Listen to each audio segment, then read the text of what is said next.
What's the meaning of buffalo?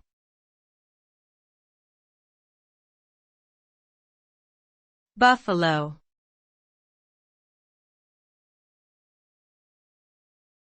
Buffalo.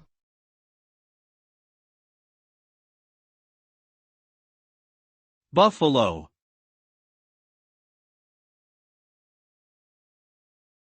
Buffalo.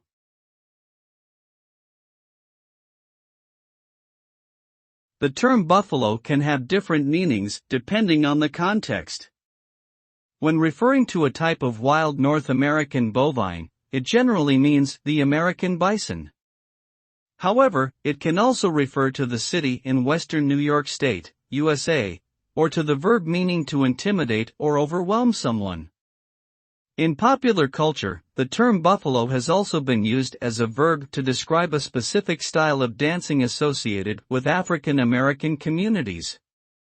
Overall, the meaning of buffalo is highly dependent on the context in which it is used.